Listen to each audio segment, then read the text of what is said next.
Hi, Diana. I told you. I know. How are you? Good to see you.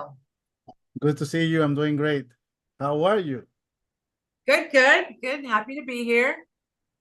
So I watched a couple episodes and that they sent me, and the energy that I feel with Gabriel Iglesias and Marshall Lynch is different. And even with you, the new people in the second season, and how was that conversation to create something different than the first with Josh Lopez and Debbie? And because I feel a different energy. I was just asked to come on to this episode this season. So I think that this is what happens when you have a show being created by incredibly talented people and who have experience and like George and knowing how to bring out longevity in a series. There is something that they're being very raw and honest about when they are telling stories about this functionally dysfunctional family. And I think that they're making sure they don't get stuck and in one storyline, that they are branching out and making sure that the different experiences and journeys of all of these family members is being explored.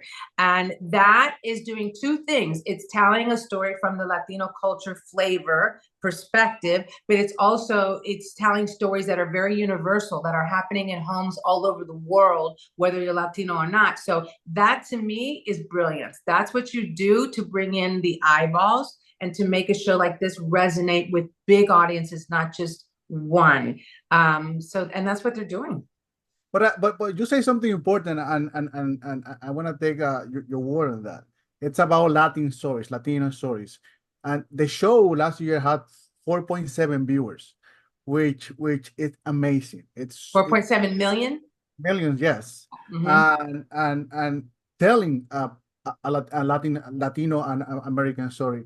And Mm-hmm. how do you feel that because you're also part of Latinas Acting Up, and I know you've been very active promoting our stories.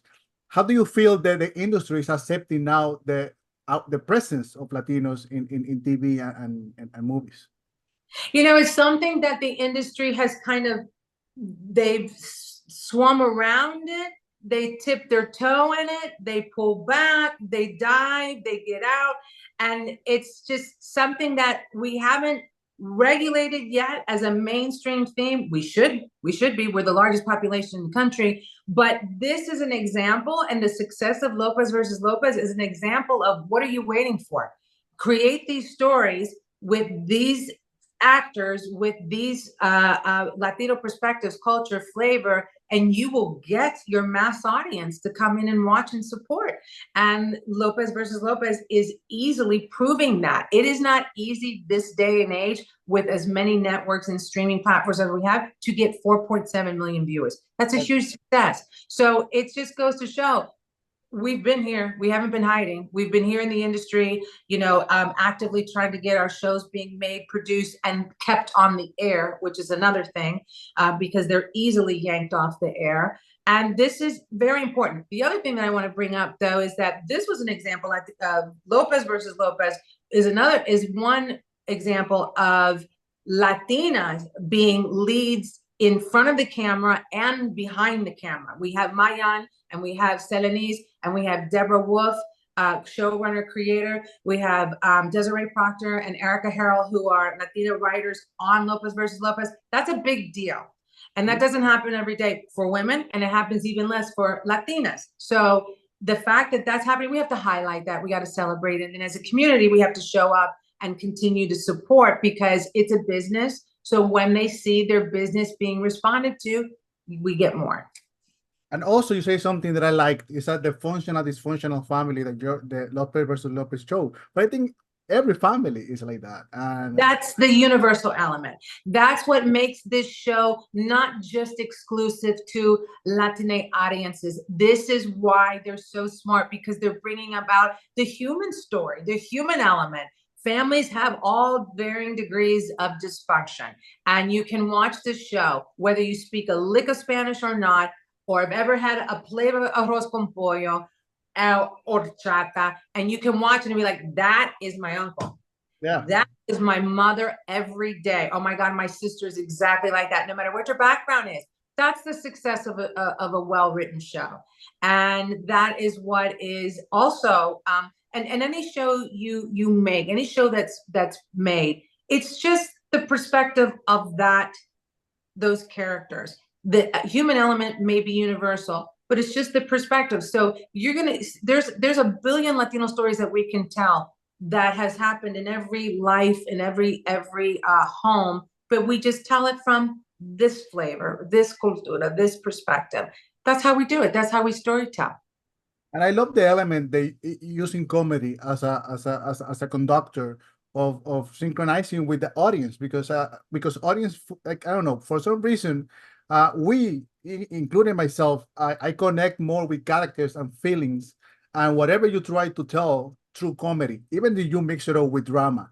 And I think that fine line between that, and when you get that fine line and you do it perfectly, I think it's amazing. And that's why the show has so much success, and it has the ability of bringing people like you for one episode, and bringing people like Gabriel Iglesias, and bringing people like Marshall Lynch, because they like the project and they understand what's going on.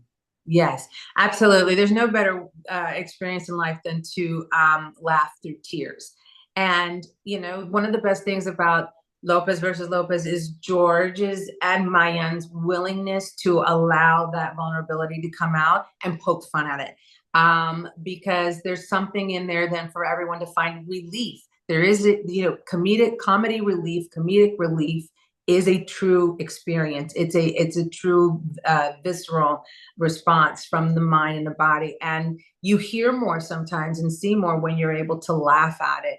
And we need that in life. It just also goes and it brings about a commonality. And like, well, it's happened to you, it's happened to me. I guess I'm not so alone or apart in experiencing this.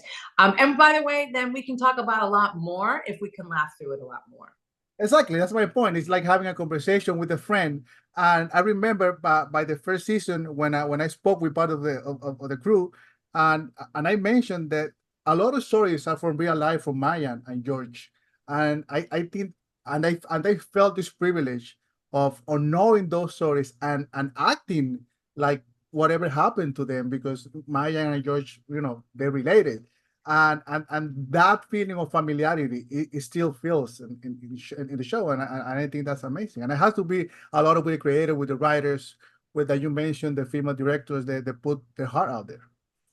Yes, you know what's so interesting is I just read recently that this in an article that was that they interviewed Deborah Wolf, the showrunner creator, that she came to developing this by watching Mayan's TikToks, and Mayan was talking about her dad, like literally like talking shit about her dad, but in the most comedic and fun way. And from there, laughing and watching their journey and saying, this is coming from the heart. There's truth in it, but it's also hysterical. There's a show here. I think that's the beginning and the birth of creativity. Like that's where it goes. Something that resonates with your heart, and you you know, allow it to be seen. Mayan and George have done an amazing thing at bringing their truth or reality in this platform to create some art with. I agree, Diana. It's been a pleasure. We need to meet. We need to meet. We got big things to do. I know you and I do. Yeah, I will let you know so we can talk about it. Yeah, but we'll move the needle. Thank you so much, and I appreciate it. Nice to see you.